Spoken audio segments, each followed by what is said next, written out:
Hi viewers, welcome back to another awesome video. இன்னைக்கான காணொலியில Russia உக்ரைனின் போர்க்களம் ரொம்ப தீவிரம் அடைஞ்சிருக்கு. வேற மாதிரி தாக்குதல் நடத்தப்பட்டுக்கிட்டு இருக்கு. பல முனைகளிலும் ரஷ்யாவின் படைகள் தீவிர தாக்குதலை தொடர்ந்து முன்னெடுத்து வந்துகிட்டு இருக்கிறாங்க. இதை தாங்க முடியாத உக்ரைனிய படைகள் தொடர்ந்து பின்னோக்கி போயிட்டு இருக்கிறாங்க. they are retaliating. என்னதான் போர்க்களத்துல தாக்குதலின் தீவிரம் தொடர்ந்து உச்சமடைஞ்சாலும் போரை நிறுத்துவதற்கான பேச்சுவார்த்தை, அமைதி பேச்சுவார்த்தை அதிலும் எந்த தொய்வும் இல்லாம தான் போயிட்டு இருக்கு. ஜெர்மனியின் சான்சலர் ஒலாஃப் ஸ்கால்ஃப் அவர்கள் புட்டினுடன் ஒரு தொலைபேசி சந்திப்பு நடத்தினாரு. ஃபோன் கால் கான்வர்சேஷன் பண்ணாரு. அதுல கூட இந்த உக்ரைன் போர் பத்தின பேச்சுவார்த்தைகள், வித்ட்ரா பண்றதுக்கான பேச்சுவார்த்தைகள் முன்னெடுக்கப்பட்டது. பல பேரும் நினைச்சிட்டு இருக்கிறான் ஒலாஃப் ஸ்கால் புட்டினுடன் தொலைபேசி சந்திப்பு நடத்தினது இந்த உக்ரைன் போருக்காக அப்படின்னு. ஆனா ஆக்சுவல் ரீசன் அது இல்ல. அவருடைய நாட்டுக்கான நன்மைக்காக இவரு இந்த ஃபோன் கால் நடத்தியிருக்கிறாரு. இந்த கால் இதை இனிஷியேட் பண்ணதும் ஜெர்மன் சான்சலர் ஒலாஃப் ஸ்கால்ஃப் தான். இத்தனை வருஷம் இல்லாம 2 வருஷமா போர் தொடங்கிய பின்பு இப்ப திடீர்னு ஜெர்மன் சான்சலர் புட்டினுக்கு ஃபோன் பண்றதுக்கான காரணம் என்ன அப்படிங்கிறத இன்னைக்கான காணொலியில நம்ம பார்த்து தெரிஞ்சுக்க போறோம். அமெரிக்காவின் டாஜ் டிபார்ட்மெண்டின் தலைவரான எலான் மஸ்குக்கும் ஈரானின் யுஎன் அம்பாசிடர் ஆன இறைவானி இவங்க 2 பேத்துக்கும் இடையே ஒரு சந்திப்பு நடந்தது அப்படிங்கிற செய்தி நீங்க கேள்விப்பட்டிருப்பீங்க. இந்த சந்திப்பு ஆக்சுவலா நடந்ததா இல்லையா அப்படிங்கிறதுலே பெரிய குழப்பம் ஏற்பட்டிருக்கு. ஃபர்ஸ்ட் இந்த சந்திப்பு நடந்தது அப்படின்னு அமெரிக்கா சார்பாகவும் ஈரான் சார்பாகவும் இயர்லியரா சொல்லப்பட்டது. அமெரிக்காவின் அபிஷியலே சொல்லியிருக்கிறாங்க, எஸ் நடந்தது. அந்த மீட்டிங்ல இதெல்லாம் முன்னெடுத்து இவங்க 2 பேரும் பேசினாங்கப்பா அப்படிங்கிற அபிஷியல் ஸ்டேட்மெண்ட் அமெரிக்காவால் கொடுக்கப்பட்டது. ஸோ அமெரிக்காவின் அபிஷியல் ஸ்டேட்மெண்ட் படி இவங்க 2 பேத்துக்கும் இடையே என்ன பேச்சுவார்த்தை நடந்தது அப்படின்னா, ஈரான் மேல போடப்பட்ட குறிப்பிட்ட சில பொருளாதார தடைகள், பிளான்கள் இதை லிஃப்ட் செய்யப்படுவதற்கான சாத்தியக்கூறுகள் இருக்கா? அப்படி லிஃப்ட் செய்யப்படணும்னா ஈரான் எது மாதிரியான நடவடிக்கைகளை ஈடுபடணும், எப்படி செயல்படணும் அப்படிங்கிற பேச்சுவார்த்தை யுஎன் அம்பாசிடர் இறைவானிக்கும், அதாவது ஈரானின் யுஎன் அம்பாசிடர் இறைவானிக்கும் எலான் மஸ்குக்கும் இடையே நடைபெற்று இருக்கு. இது இல்லாம ட்ரம்ப் அப்படின்னு வந்தாவே இந்த ஈரானுக்கு எதிரான அணுசக்திக்கான பொருளாதாரம் அதுதான் ரொம்ப ஹாட் டாபிக்கா பேசப்பட்டுக்கிட்டு இருக்கும் எப்பயுமே. இந்த வாட்டியும் ட்ரம்ப் பொறுப்பேற்ற பிறகு இந்த அணுசக்திக்கான பொருளாதாரத்தையே ரிவர்ஸ் பண்ணலாமா அப்படிங்கிறதுக்கான பேச்சுவார்த்தையை நான் முன்னெடுத்து கொண்டு போறேன் அப்படின்னு எலான் மஸ்க் அவர்கள் சொல்லியிருக்கிறாரு. அணு ஆயுதத்தை அடிப்படையா வச்சு போடப்பட்ட பொருளாதார தடைகள், பல வகையான தடைகளை ரிவர்ஸ் பண்றதுக்கான பேச்சுவார்த்தை தொடர்ந்து முன்னெடுக்கப்படணும்னா ஈரான் என்ன பண்ணணும் அப்படின்னு மஸ்க் சொல்லியிருக்கிறாரு. ஃபர்ஸ்ட் இஸ்ரேல் மீது நடத்தப்படும் ப்ராக்ஸி தாக்குதலை முடிஞ்ச அளவுக்கு நீங்க குறைக்கணும். முடிஞ்ச அளவுக்குலாம் இல்ல, நிறுத்தணும் அப்படின்னு அவரு சொல்லியிருக்கிறாரு. அந்த செகண்ட் பாயிண்ட் என்ன அவரு சொல்லியிருக்கிறாருன்னா, Operation True Promise 3 Operation True Promise 3 நீங்க நடத்துறேன்னு சொல்லியிருக்கிறீங்க. ஸோ சப்போஸ் நீங்க ஆபரேஷன் ட்ரூ ப்ராமிஸ் 3 நடத்துனீங்கன்னா உங்களுக்கான சாதகமான சூழலை என்னால கொண்டு வர முடியாது ட்ரம்ப் கிட்ட பேசி. ஸோ நான் ட்ரம்ப் கிட்ட பேசி உங்களுக்கான சாதகமான சூழலும் சில பாசிட்டிவான செய்திகள் கொண்டு வரணும், உங்களுக்கான பேனை லிஃப்ட் பண்ணணும் அப்படிங்கிற பேச்சுவார்த்தை போகணும்னாவே உங்களுடைய ஆபரேஷன் ட்ரூ ப்ராமிஸ் 3 அது வரைக்கும் நடத்தக்கூடாது அப்படின்னு அவரு சொல்லியிருக்கிறாரு. இந்த சந்திப்பு உண்மை அப்படிங்கிற பட்சத்துல ஆபரேஷன் ட்ரூ ப்ராமிஸ் 3 அப்படிங்கிறது நடக்காது. ஏன்னா இந்த சந்திப்பானது எதை முன்னோக்கி கொண்டு போகப்பட்டதுன்னா ஒரு மியூச்சுவல் அக்ரிமெண்ட் அண்ட் ஈரானுக்கான சலுகைகள், அதற்காக தான் இந்த அக்ரிமெண்ட், அதற்காக தான் இந்த சந்திப்பு முன்னெடுத்து செல்லப்பட்டது. ஸோ அதன் அடிப்படையில் ஆபரேஷன் ட்ரூ ப்ராமிஸ் 3 நடத்தப்படாது இன்கேஸ் இந்த சந்திப்பு உண்மையானால். சரி, என்னப்பா இந்த சந்திப்பு உண்மையானால் அப்படின்னு கொக்கி போடுற அப்படின்னு கேட்டீங்கன்னா, ஈரானின் ஃபாரின் மினிஸ்ட்ரி ஸ்போக்ஸ் பர்சன் என்ன சொல்லியிருக்கிறாரு அப்படின்னா, இது மாதிரி சந்திப்பு நடக்கவே இல்லை ஐயா, யார் சொன்னாங்க இது மாதிரி இறைவாணி போய் மஸ்க் கிட்ட பேசினாரு அப்படின்னு? இது மாதிரிலாம் எந்த சந்திப்பும் நடக்கல. நாங்க எந்த ஒரு மியூச்சுவல் அக்ரிமெண்ட்டுக்கும் போல, எந்த ஒரு உறுதியும் நாங்க கொடுக்கல. அடிக்க மாட்டோம், அதை பண்ண மாட்டோம், இதை பண்ண மாட்டோங்க. It's completely fake. யுஎஸ்ஆ என்னமோ சொல்லிக்கிறாங்க அப்படின்னு அவரு சொல்லியிருக்கிறாரு. சாதகமான சூழ்நிலை காரணமா இந்த பேச்சுகள் முன்னெடுக்கப்பட்டதுன்னு ஒரு கண்ணோட்டம் இருந்தாலும், ஏன் இவங்க பேச்சுவார்த்தை நடத்தல அப்படின்னு டினே பண்றாங்க அப்படின்னு நம்ம பார்க்கணும் இல்லையா? ஏன் இவங்க டினே பண்றாங்கன்னா, இந்த ஆபரேஷன் ட்ரூ ப்ராமிஸ் 3 அப்படிங்கிறது இஸ்ரேல் மேல நடத்தக்கூடாது அப்படின்னு அந்த பேச்சுவார்த்தையில சொன்னதா இருந்துச்சு. சப்போஸ் இவங்க ஆபரேஷன் ட்ரூ ப்ராமிஸ் 3 நடத்தணும் அப்படின்னா இந்த பேச்சுவார்த்தையே இருக்கக்கூடாது. இவங்க தான் வந்து உறுதி கொடுத்திருக்கிறாங்களே, எனக்கு வேணும் அதனால நான் நடத்த மாட்டேன் அப்படின்னு. ஸோ இப்படி டினே பண்ணிட்டு இஸ்ரேல் மேல தாக்குதல் இவங்க நடத்துறதுக்காக கூட இது மாதிரி ஒரு விட்டுருக்கலாம். ஸோ என்ன அப்படிங்கிறது கன்ஃபார்மா தெரியல. இப்போதைக்கு ஈரான் சார்பா என்ன சொல்லப்பட்டிருக்குன்னா, நாங்க பேச்சுவார்த்தைக்கே போகல அப்படின்னு சொல்றாங்க. பேச்சுவார்த்தைக்கே போகலன்னா இந்த ட்ரூ ப்ராமிஸ் அப்படிங்கிறதும் நடத்தலாம். இஸ்ரேல் மேல எப்படி வேணாலும் தாக்குதல் நடத்தலாம். பகையாவே இருக்கும். அமெரிக்கா கிட்ட இருந்து எந்த ஒரு அனுகூலமும் எங்களுக்கு தேவையில்ல அப்படிங்கிற ஸ்டாண்ட்ல தான் இப்ப ஈரானின் ஃபாரின் மினிஸ்ட்ரி பாக்குது. ஸோ இதுதான் நடந்தது, மீட்டிங் நடந்தது அப்படிங்கிறதுக்கும், மீட்டிங் நடக்கலங்கிற சொல்றதுக்கான வித்தியாசங்கள். ஸோ இதுல எது உண்மை அப்படிங்கிறத உங்ககிட்டயே விட்டுர்றேன். ஆனா அமெரிக்கா அடிச்சு சொல்றாங்க, சாமி நாங்க உங்ககிட்ட பேச்சுவார்த்தை நடத்துனோம், நீயும் என்கிட்ட பேச்சுவார்த்தை நடத்தின அப்படின்னு. இதே மாதிரி ஒரு சம்பவம் தான் ட்ரம்ப் அவர்கள் அதிபர் அப்படின்னு சொன்ன பிறகு, அவருடைய வெற்றி தீர்மானிக்கப்பட்ட பிறகும் நடந்தது. அதாவது புட்டினுடன் ட்ரம்ப் ஃபோன் கால் பண்ணாரு அப்படின்னு சொன்னாங்க. ஆனா ரஷ்யா என்ன சொன்னாங்கன்னா, புட்டின் உங்ககிட்ட பேசினாரா? அமெரிக்கா நீங்க ஃபோன் பண்ணீங்களா? அப்படி ஒண்ணும் நீங்க பேசவே இல்லையே. நீங்க எந்த புட்டின் கிட்ட யார்கிட்ட பேசுனீங்கன்னு தெரியல.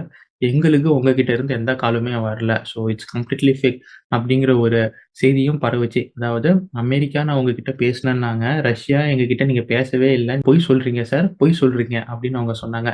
இப்ப அதே தான் இங்கேயும் வருது. யுஎஸ் ஈரான் கிட்ட நான் பேசினேங்கிறாங்க. ஈரான் நீங்க எங்ககிட்ட பேசவே இல்லங்கிறாங்க.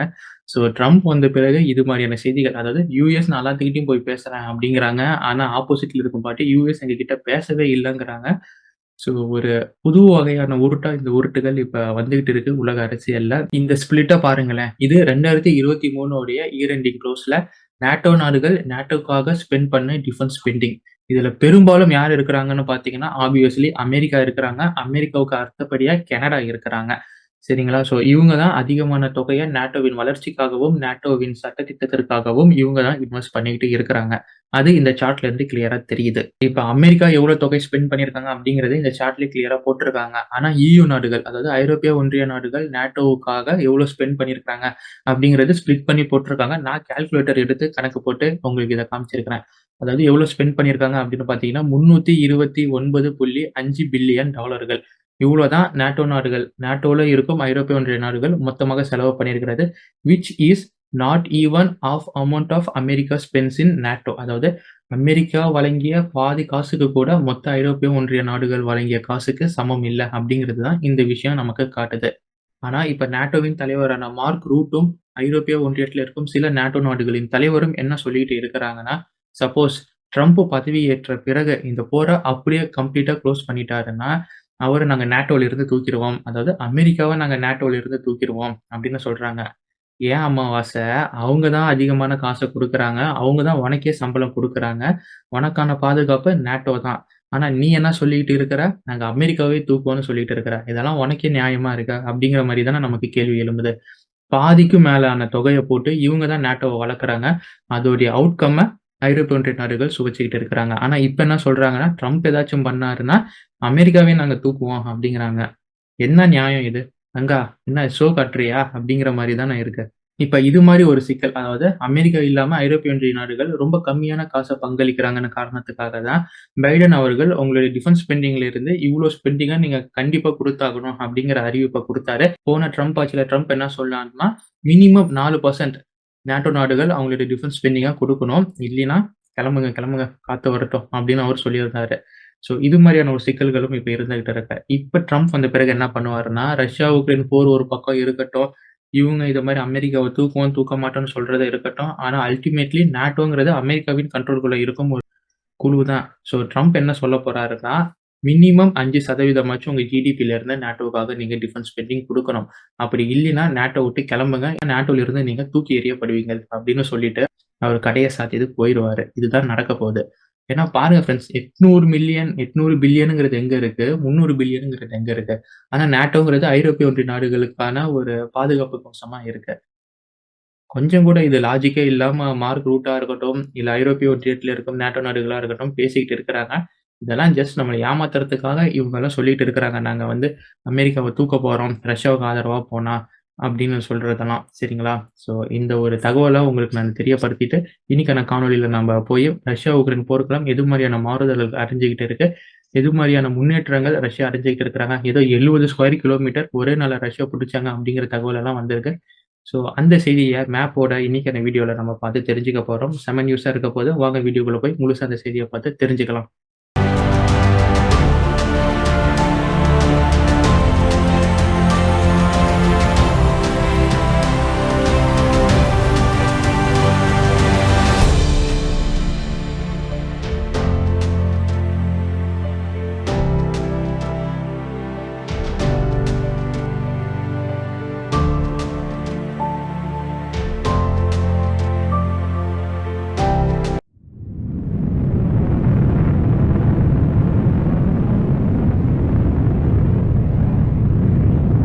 Trump எலக்ஷன்ல ஜெயிச்சுட்டாரு.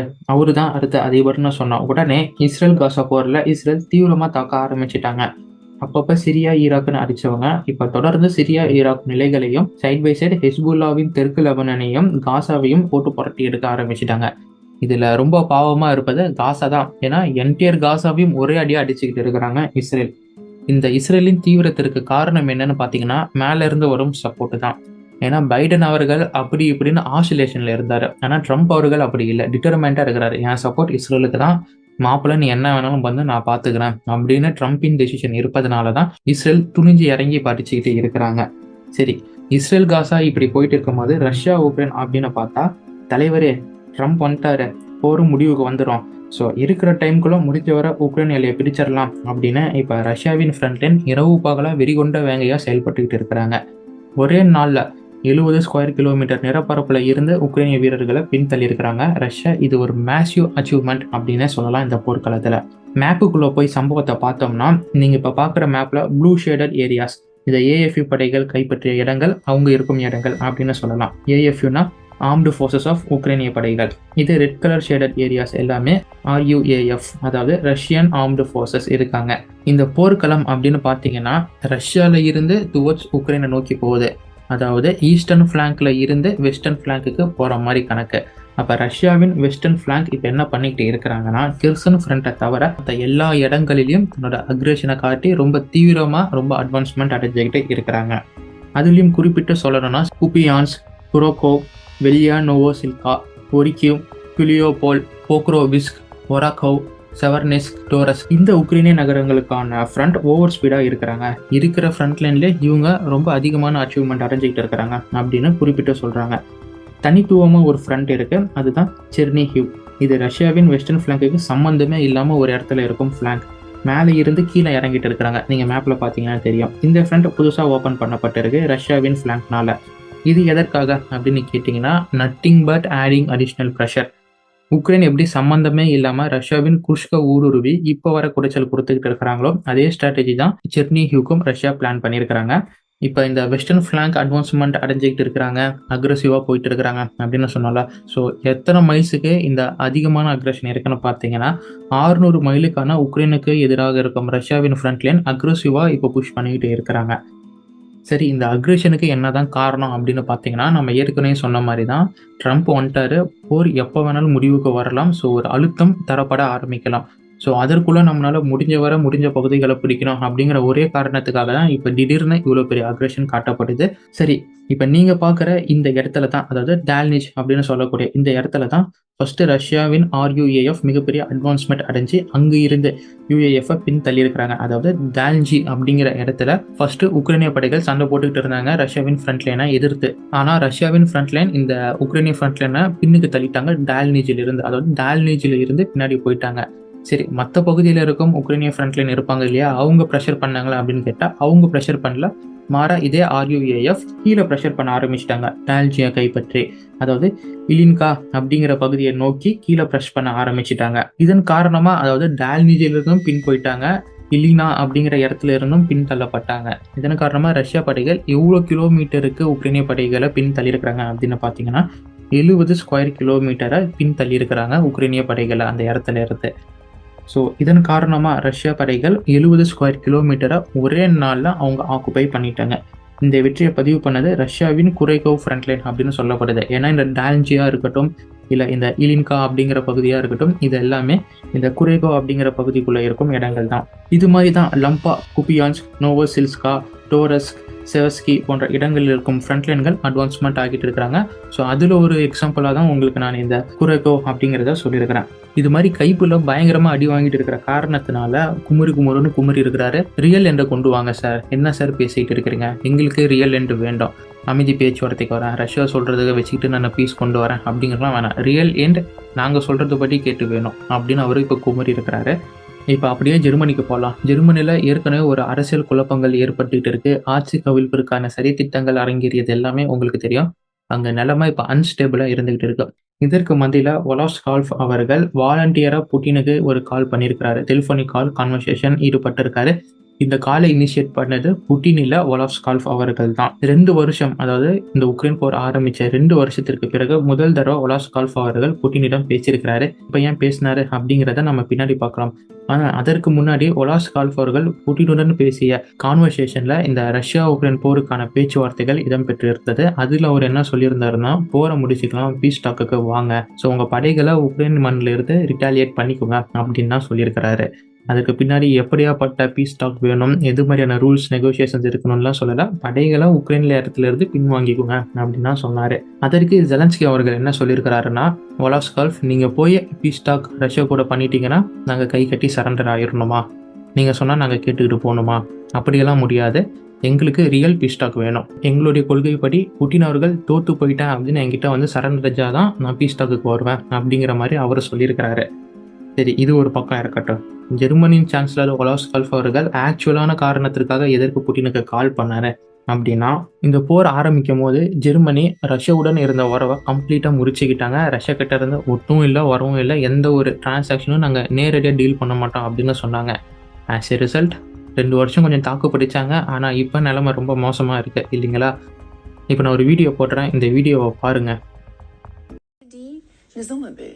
Die sagen, die Mieten steigen, die Energiekosten steigen, die Mehrwertsteuer steigt, die Inflation ist dazugekommen, und zwar war die in 3 Jahren tatsächlich richtig hoch, und da kann man Summen bilden und sagen, dann sind auch Versicherungen teurer, da ist jede Handwerkerrechnung teurer, da ist alles teurer geworden.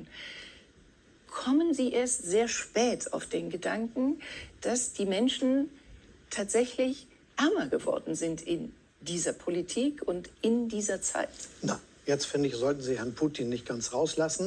Der hat die Gaslieferung nach Deutschland eingestellt, 50% des Gases in Deutschland. Alle haben mit einer riesigen Wirtschaftskrise für 10, 20 Jahre gerechnet, dass Fabriken für immer schließen, dass die Preise noch weiter explodieren, als sie explodiert sind. Wir haben 100 Milliarden Euro Schulden so rund gemacht, um die Preise runter zu subventionieren und Unternehmen zu retten, um Terminals zu bauen und die Infrastruktur für Gas auszubauen, damit wir durch eine solche Situation. До сих пор существует одна нитка по дну Балтийского моря, Северный поток-2. Ну еще стоит немецким властям просто кнопку нажать, и все пошло. Но они не делают это по политическим соображениям. இந்த வீடியோவில் Olaf அவர்களிடம் கேள்வி கேட்டதற்கு அவர் என்ன சொன்னார்னா, ஜெர்மனியில் இருக்கும் நிலைமை அன்ஸ்டேபிளாக இருக்கிறதுக்கும் எனர்ஜி கிரைசிஸ் வரத்துக்கும் ரஷ்யாவின் கேஸ் தான் காரணம். அவங்களுடைய கேஸை வச்சு கேம் பிளே பண்ணுறாங்க. அதனால தான் நம்ம நாட்டில் இது மாதிரி ஒரு அன்ஸ்டேபிள் சூழ்நிலை வந்திருக்கு அப்படின்னு அவங்க சொல்லியிருக்கிறாங்க. இப்போ இந்த ஃபோன் கால் அவர் என்ன பேசினாருன்னா, மீண்டும் ஜெர்மனி ரஷ்யா இரு நாட்டுடைய உறவை புதுப்பிக்கணும், ஸோ ரிவைஸ் பண்ணலாம் அப்படிங்கிற மாதிரி வாலண்டியராக போய் சரணடைஞ்சிருக்காரு. அதாவது நான் வேணாம், அவங்க கூட உறவை முறிச்சிக்கிறேன்னு சொன்ன ஒலாஃப் இப்போ அடி வாங்கின காரணத்தினால இப்போ மீண்டும் உங்ககிட்ட இருந்தே பாஸ் நான் எல்லாமே வாங்கிக்கிறேன், என்னால் முடியல, நாங்கள் தோற்று போயிட்டோம் அப்படின்னு சரண்டர் அடைஞ்சிருக்காரு. ஸோ இப்போ டைரெக்டாக ஃபோன் கால் பண்ணவுடனே இது மாதிரி நான் பேசிட்டேன், சாரி, மீண்டும் உங்ககிட்ட இருந்தே நான் சரக்கை வாங்கிக்கிறேன் அப்படின்னு சொல்ல முடியுமா? ஒரு ஃபார்மல் கான்வர்சேஷன் ஸ்டார்ட் பண்ணணும் இல்லையா?